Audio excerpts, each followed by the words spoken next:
Asanteni kwa heshima, tunaweza keti tafadhali.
Wanaopokea vitara vya usuo, Captain Msungu na Luteni Wainaina.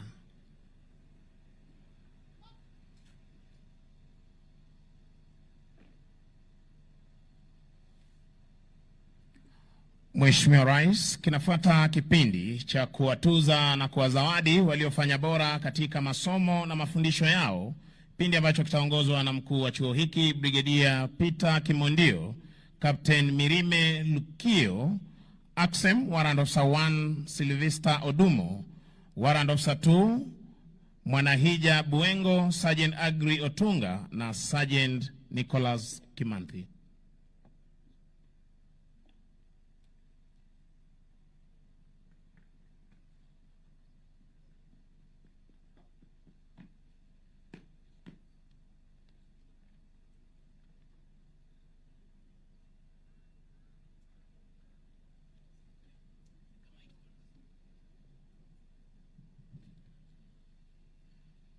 Excellency, the President of the Republic of Kenya and Commander-in-Chief of the Kenya Defense Forces, the General Service Officer Cadet Intake KMA 2025 and General Service Officer Graduate Cadets Intake 42 before you have successfully completed 37 months and 17 months of foundational military training in this academy respectively. The aim of this training has been to transform them from civilians to military officers and prepare them for future leadership of the defense forces. Your Excellency, this academy provides value-based training to ensure that the officers who commission are professionally, physically, intellectually, socially, and morally oriented to military life. In this regard, the training encompassed professional military training, academics, and most importantly, character development. The undergraduate cadets intake KMA 12 of the year 2025 also culminated their training as the pioneer cohort who will graduate with a bachelor's degree in defense and security studies offered by the National Defense University Kenya later in the year. As an academy, we are confident, Your Excellency, that we are commissioning junior military leaders of solid character who will be diligent, committed, and will demonstrate physical and moral courage during execution of their duties.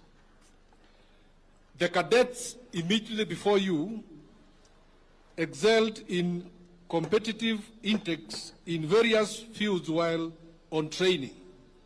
I kindly request you to present them with awards for their good performance. Your Excellency, sir.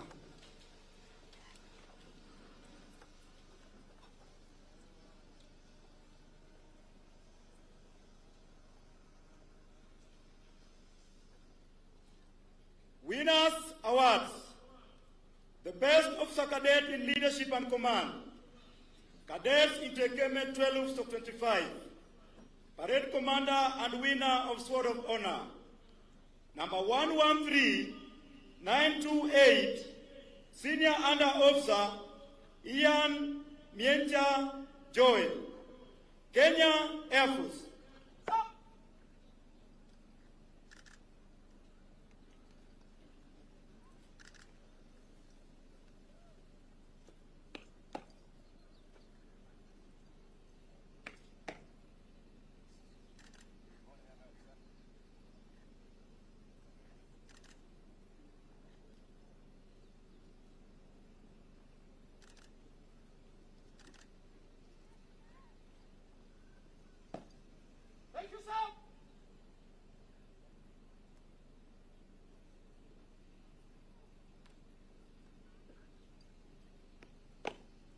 The best officer cadet in leadership and command, graduate cadets intake 42, and winner of Sword of Honor, number 170998, Senior Under Officer Osea Kiplagat Kipkeu, Kenya Army.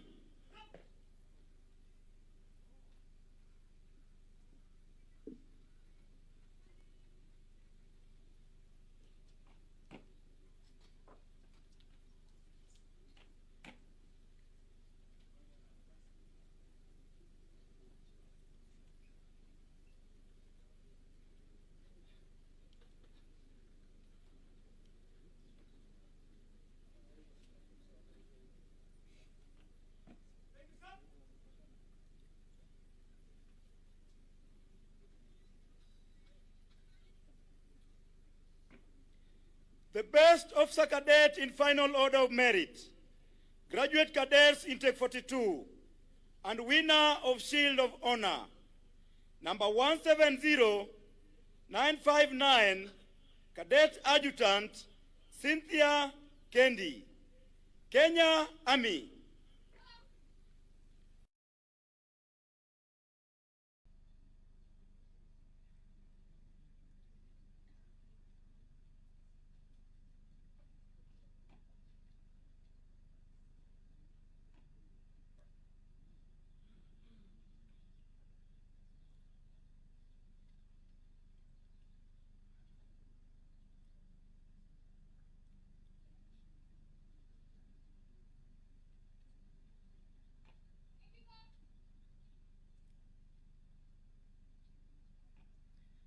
The best officer cadet in professional studies, Cadets intake 12/25, and winner of Professional Studies Award, number 166319, Junior Under Officer Kennedy Kingara Kiria, Kenya Army.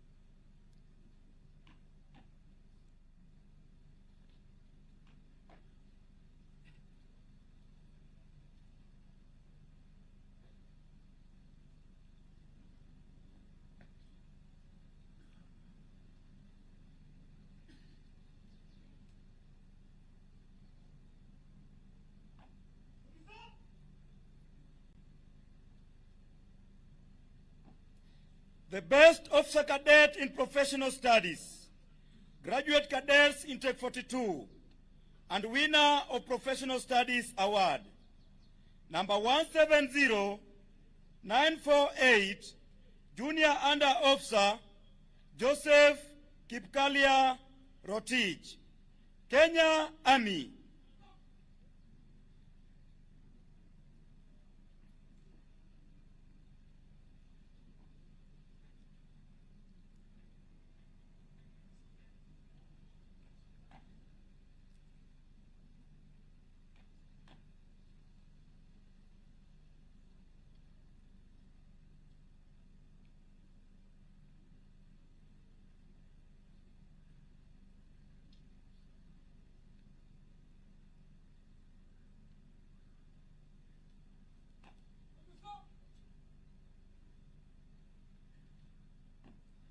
The best officer cadet in character development, Cadets intake 12/25, and winner of Cadet Development Award.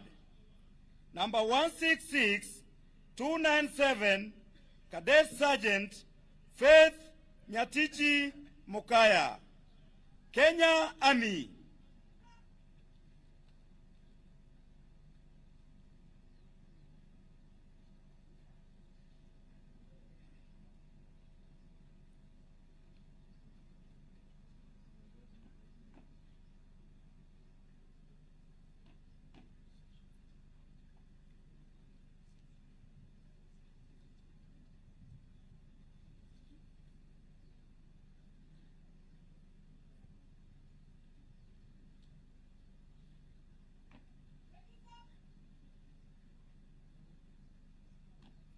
The best officer cadet in character development, graduate cadets intake 42, and winner of character development award, number 114666, junior under officer Hamed Zakari Abdi, Kenya Air Force.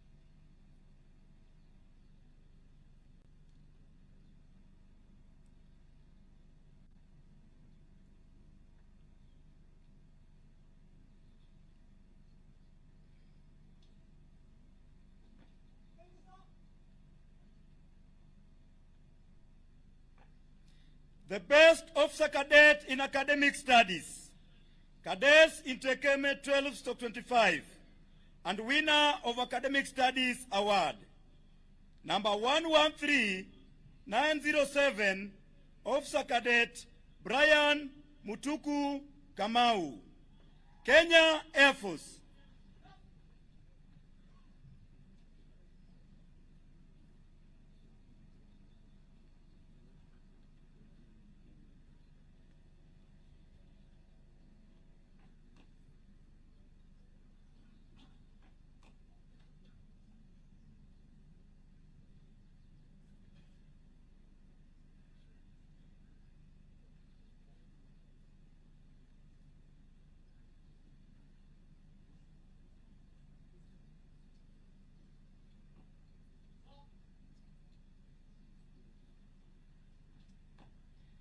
The best allied cadet in order of merit, Cadets intake 12/25, and winner of Commandant's Shield, number 132405, junior under officer Pascal Erio Jeredi, Tanzania People Defense Forces.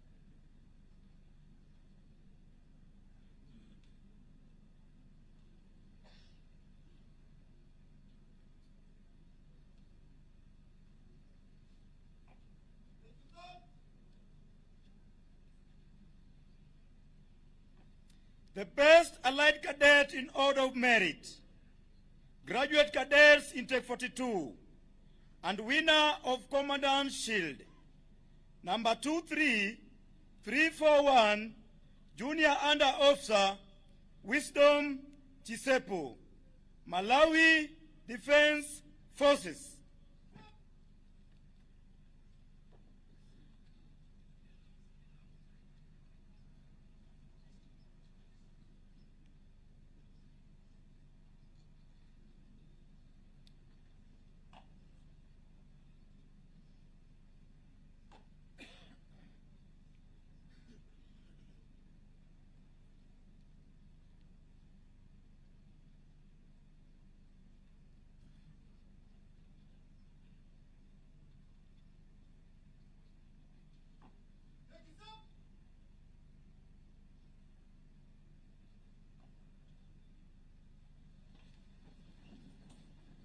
Asante sana Mheshimiwa Rais kwa kuweza kuwatuza waliofanya bora katika masomo yao.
Your Excellency, it is now my pleasant duty and honor to request you kindly to commission these cadets as officers of the Kenya Defence Forces of the Republic of Kenya.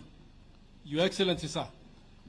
Kwa heshima naomba sote tusimame kwa kipindi cha mamlaka. Let's all be upstanding for the presidential commission.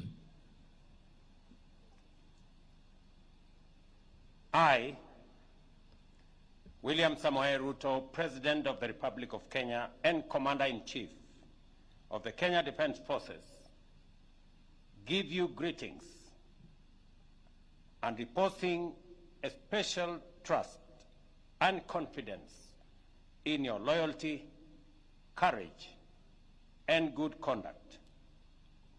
Do by this present constitute and appoint you to be an officer in the Kenya Defence Forces.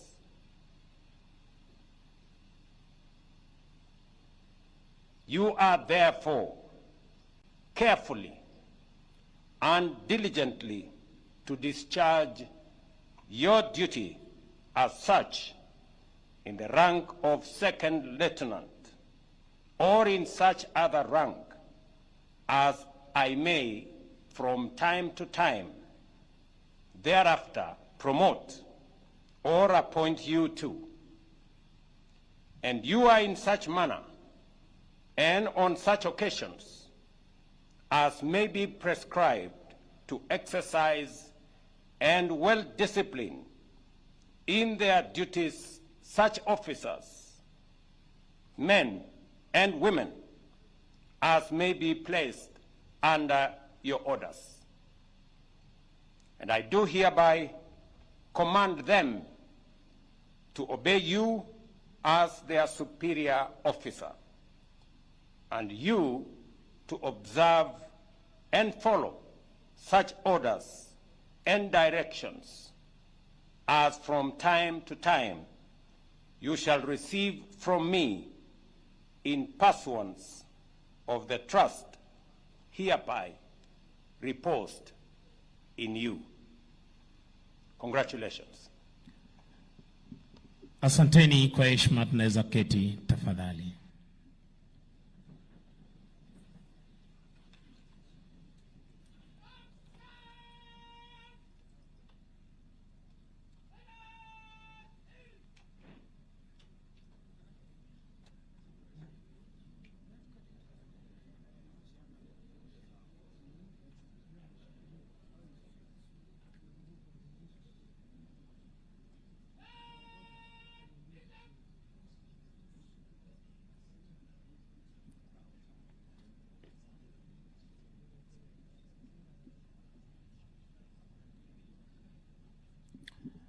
Mheshimiwa Rais, kinafuata kipindi cha hotuba, kipindi ambacho kitaendeshwa na mkuu wa chuo hiki Brigedia Peter Kimondio. Commandant sir.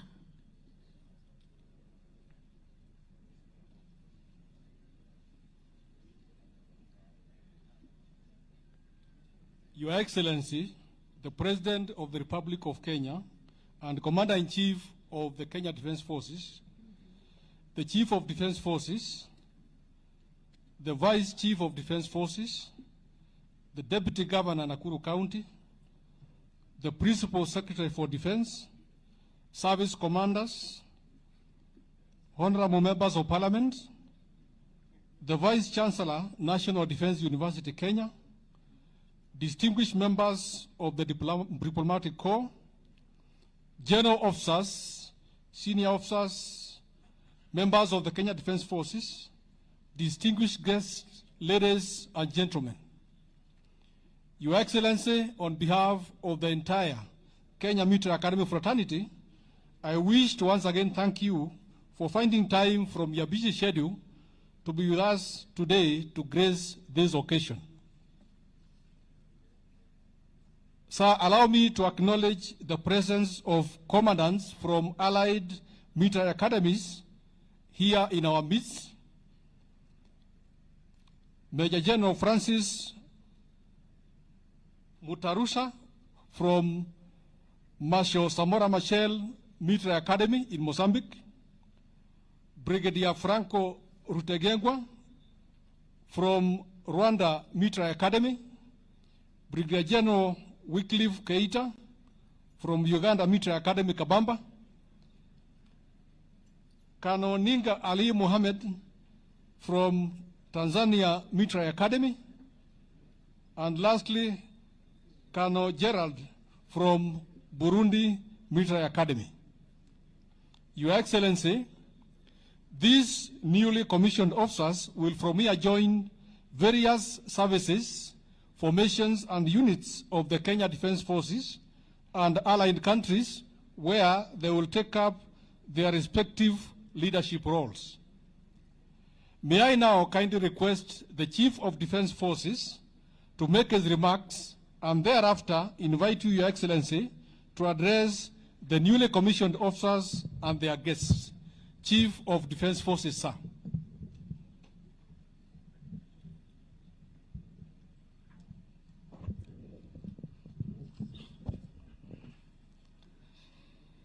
Your Excellency, the President and Commander-in-Chief of the Kenya Defence Forces, Dr. William Samoei Ruto, let me take this opportunity to say how grateful we are for taking time out of your very busy schedule to grace this commissioning parade for the two intakes. Your Excellency, earlier today, you also presided over the official opening of the Lanet Regional Hospital, as well as the launch of the Ulinzi Prime Health Services Fund. On behalf of the Kenya Defence Forces, Your Excellency, let me say thank you very much and for your continued support in the development of the Kenya Defence Forces. Your Excellency, as earlier mentioned by the Commandant, this parade also marks a key milestone for training and education in our defence forces. Among the newly commissioned officers is the first cohort of general service officers who will be graduating this year later in the year with a Bachelor of Science degree in Defence and Security Studies from the National Defence University, Kenya. As we congratulate the National Defence University, Kenya for this achievement, we also remain grateful to the Kenyatta University, with whose collaboration we ran the previous academic programs for cadets for a number of years. Your Excellency, I congratulate on your behalf the newly commissioned officers.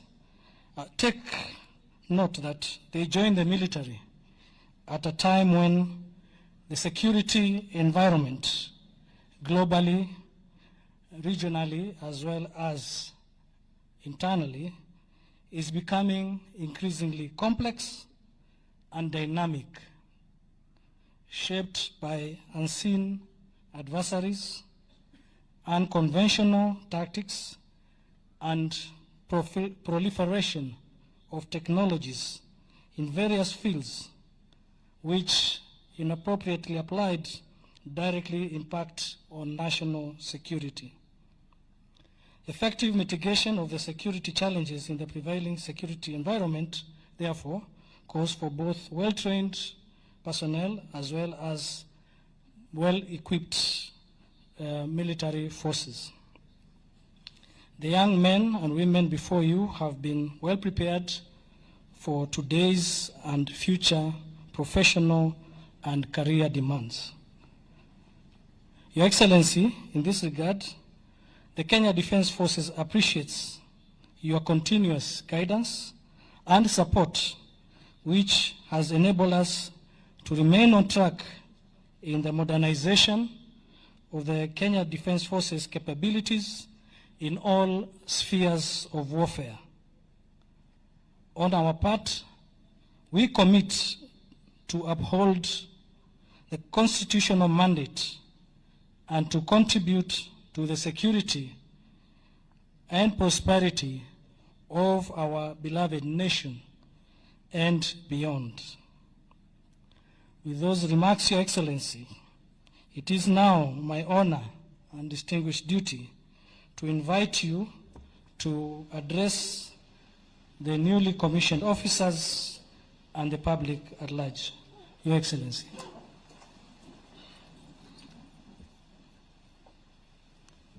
Thank you very much, General. Please, let's take our seats. Distinguished guests, ladies and gentlemen, I am honored to preside over today's commissioning parade and to witness the graduation of officer cadets who have successfully completed their training in the prestigious Kenya Military Academy. This occasion marks not only the culmination of months of hard work, discipline, and determination, but also the beginning of careers dedicated to honor, duty, and service. I am particularly pleased to note that this cohort includes the first graduates with a bachelor's degree in defense and security studies from the National Defense University, Kenya.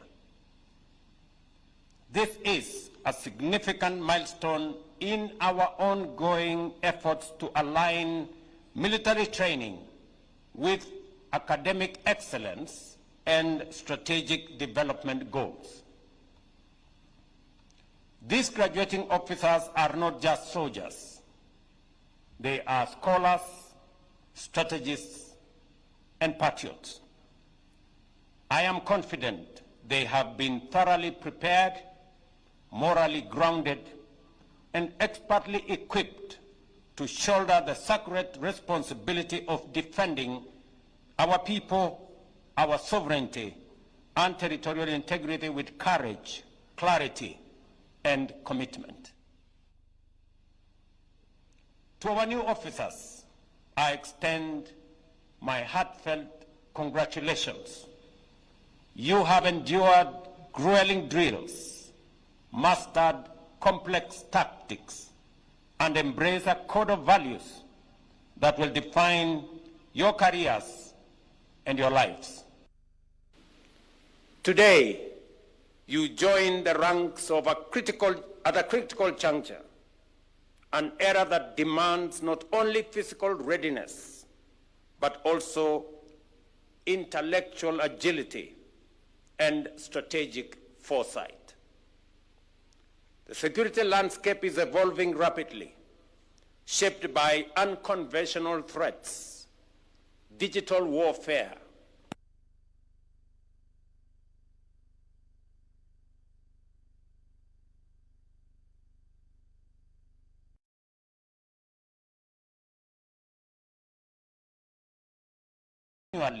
innovate our doctrine. I commend the Kenya Defence Forces for staying ahead of the curve by retooling training methods, adopting cutting-edge technologies, and building agile leaders ready to meet today's complex security demands. Through these efforts, KDF remains the bulwark of peace and stability, not only in Kenya, but also in the region and in Africa. Ladies and gentlemen, national prosperity is built on the pillars of peace, good governance, and inclusive development. Our defense forces are key to upholding these values. Their presence ensures stability, attracts investment, and inspires both national and global confidence. I therefore want to urge all Kenyans, leaders, politicians, journalists alike, that our military men and women are the anchor for our stability, the insurance for our development, and therefore we must be sensitive and keep off matters military in random talk. My administration and myself as Commander-in-Chief will defend by all means possible our military as they guarantee our stability and our development. I am equally proud that alongside our Kenyan officers, we are commissioning officer cadets from Burkina Faso, Mozambique, Rwanda, Sierra Leone, Tanzania, and Uganda. This reflects not only the excellence of the Kenya Military Academy, but also our shared destiny and growing regional solidarity.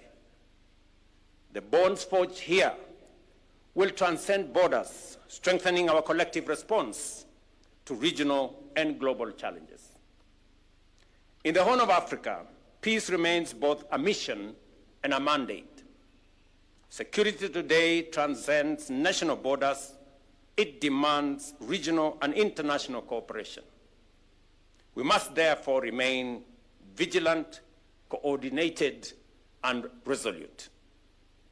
Our collective security is only as strong as the weakest link, and where there is no weak link, there is no vulnerability.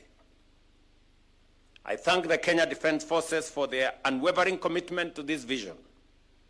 Through loyalty, discipline, and professionalism, they have safeguarded our communities, affirming Kenya as a sanctuary of peaceful coexistence. These values must resonate across all sectors so that together we can defeat terrorism, resist division, and secure a future anchored in unity, tolerance, and resilience.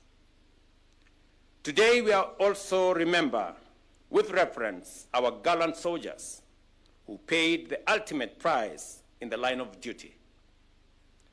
Their courage calls us to honor, their sacrifice summons us to unity, and their legacy urges us to serve. Ladies and gentlemen, in line with our national vision of achieving universal health coverage and advancing Vision 2030, I am proud to announce this morning the commissioning of Lanet Regional Level 4 Hospital and the Ulinzi Prime Health Services Fund. These initiatives will enable members of the Defense Forces community to access military referral hospitals through existing insurance schemes, including the Social Health Insurance Fund and the Emergency, Chronic and Critical Illness Fund under the Social Insurance Fund, Insurance Authority. I was pleasantly pleased this morning to witness the connection between what is offered for military officers, public officers, and citizens of Kenya converging together in these facilities that would otherwise not be available to members of the public. I also commend the leadership of these military facilities for ensuring that they are SHA accredited, and therefore those who come to use these facilities benefit from the digital infrastructure that is already available under SHA to members of the public and also members of the public service. Our growing network of KDF hospitals, strategically distributed nationwide, reflect the evolving role of military in safeguarding human security and well-being. These facilities bring essential services close to the people, strengthen our national health system, and reaffirm the KDF's dual mandate to defend and to care. Yet it should be clear to all of us that no amount of force, however formidable, can secure a nation on its own. True security is a shared duty, and every citizen is a stakeholder. I urge all Kenyans to embrace the enduring virtues of the Kenya Defense Forces, that is unity of purpose, discipline in action, and unwavering commitment to duty, so that together we may forge a nation that is not only secure, but also just and prosperous. To the families and friends of our graduating officers, your love, patience, and sacrifices have made today possible. Continue to stand by these officers in their journey ahead. While they wear the uniform, you wear the mantle of strength and resolve that sustains their service. To our newly commissioned officers, remember this: to whom much is given, much is not only expected, but also required. Your nations will look to you not just as defenders, but as beacons of honor, agents of service to humanity, and drivers of societal transformation and security. Remain faithful to your oath, serve with courage and valor, lead with integrity, and uphold the proud tradition of our defense forces. Above all, carry your flag with pride, knowing that within you lies your nation's shield in strength and its hope. Congratulations again to all of you, and you have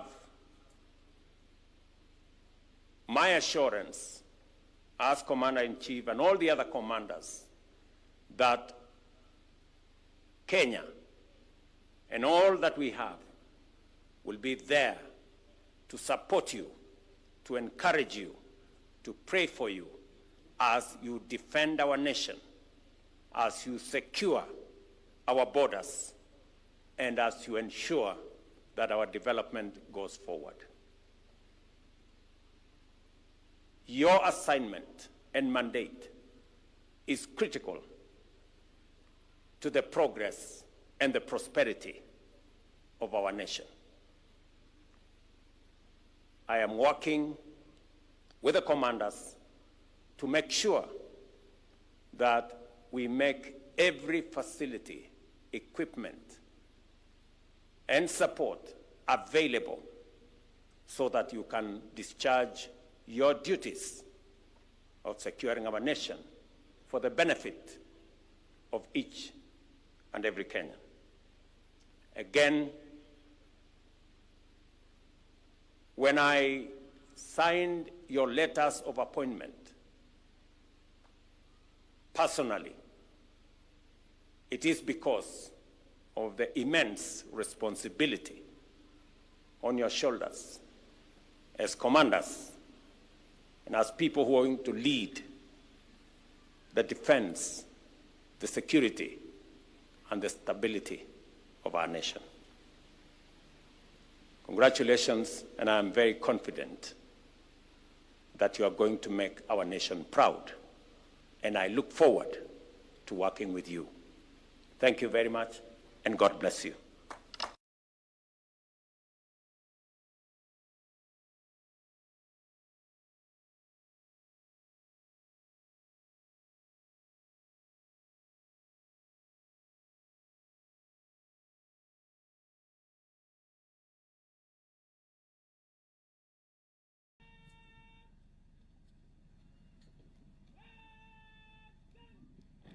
Kwa heshima naomba sote tusimame kwa ajili ya heko kwa Mheshimiwa Rais. Let's all be upstanding kindly for the 3 cheers to His Excellency the President.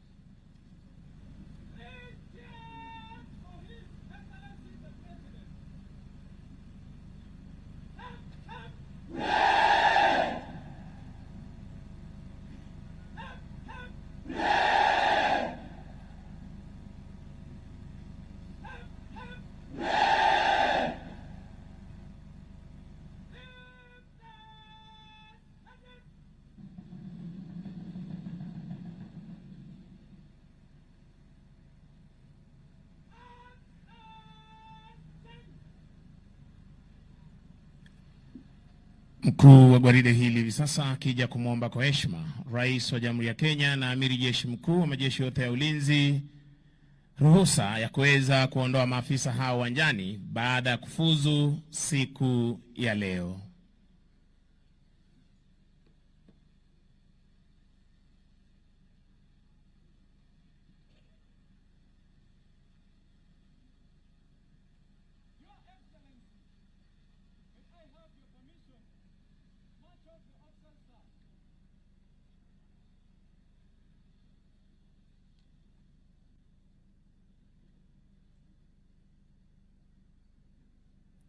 Asanteni kwa heshima, tunaweza keti tafadhali.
Mheshimiwa Rais, shukrani za dhati zikuendee wewe kama Amiri Jeshi Mkuu wa Majeshi ya Ulinzi ya Kenya, Wizara ya Ulinzi, wazazi wetu ambao wameweza kuhakikisha kwamba maafisa hawa wanasajiliwa na hali kadhalika kuweza kuwakubalia kuweza kusajiliwa kwa magatuzi yote 47 ya taifa letu la Kenya. Kongole pia zizidi kuwaendea wakufunzi wao kwa kuweza kuhakikisha kwamba wanawageuza maafisa waliofuzu siku ya leo kutoka ndani ya uraia na kuweza kuwa maafisa katika majeshi ya ulinzi ya Kenya. Tukizidi kumshukuru Mwenyezi Mungu kila wakati ambapo katika majeshi ya ulinzi kila wakati tunasema Mungu wa majeshi, kwa kuwezesha mahafala hawa kupitia changamoto zote katika mafunzo yao, kurauka asubuhi, kulala kwenye changarawe, kubeba mizigo mizito inayoambatana na mafunzo ya kijeshi, na hali kadhalika tukishukuru kamanda wa chuo hiki pamoja na wakufunzi wote, Brigadier Peter Kimondio, Commandant Officer Cadet School, Kanali Eric Lovega, Commanding Officer Tiso, Lieutenant Kanali Roba, Dean, Faculty of Academic Studies, Lieutenant Kanali Mgoro, mkuu wa kitengo cha utafiti Lieutenant Kanali Esther Kahiri, Commanding Officer KM12, Lieutenant Kanali Titus Mrimi, Commanding Officer Graduate Intake 42, Graduate Intake 42, Lieutenant Kanali Andrew Muriongi. Ni washukuru pia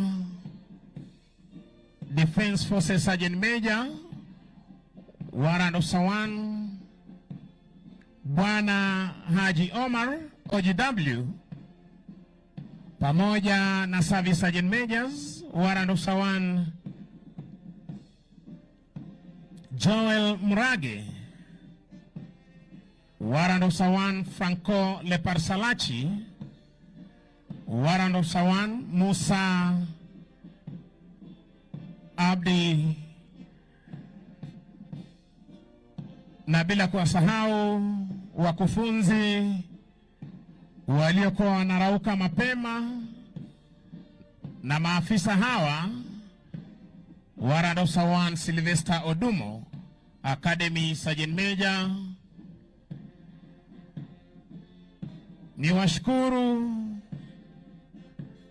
Platoon Sergeants walioweza kuwapa mafunzo mbalimbali, ikiwemo mafunzo ya kuhakikisha kwamba wanajeshi hawa ama maafisa hawa wanapata yale yote yanayohusika na ulinzi wa taifa.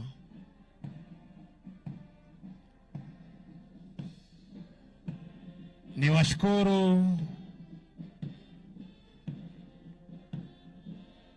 wazazi wao kwa kuweza kustahimili muda huo wote pasipo kuwa na wapendwa wao.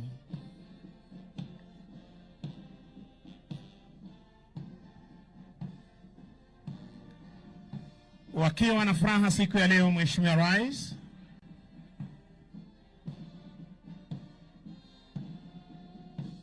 baada ya kupokea mafunzo yao ya kijeshi, na hii leo Mheshimiwa Rais, baada ya hapa wataweza kuelekea kwenye vikosi mbalimbali vya majeshi ya ulinzi na kuweza kuhudumu jinsi ulivyoweza kuamuru. Ikumbukwe pia Mheshimiwa Rais kwamba hii leo ndiyo siku ya mwisho kwa maafisa hawa kutumia bunduki wakiwa kwenye gwaride. Watatumia bunduki wakati wa ulinzi wa taifa. Tukizidi kuwashukuru wale wote walihusika kwa njia moja ama nyingine kuhakikisha kwamba tunakuwa na gwaride la kufana, na hali kadhalika kuwawezesha wanajeshi hawa kufuzu kama maafisa katika chuo cha mafunzo ya maafisa wa kijeshi. Mheshimiwa Rais, ni zamu ya bendi za majeshi ya ulinzi hivi sasa kuweza kuondoka uwanjani. Chini yake mkurugenzi wa muziki, jeshi la wanamaji, Captain Simon Mwaganda.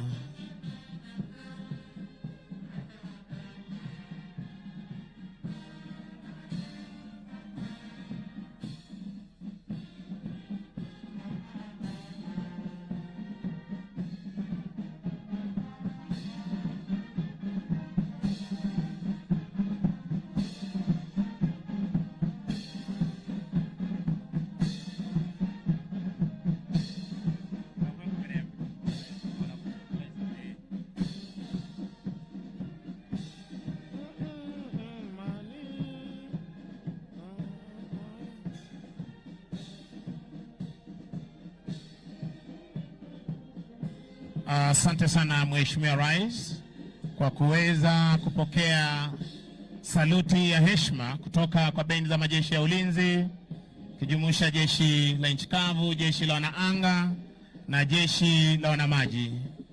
Usukani wa bendi hizi ulikuwa chini yake mkurugenzi wa muziki Kanali Cyrus Njagi. Uwanjani alikuwa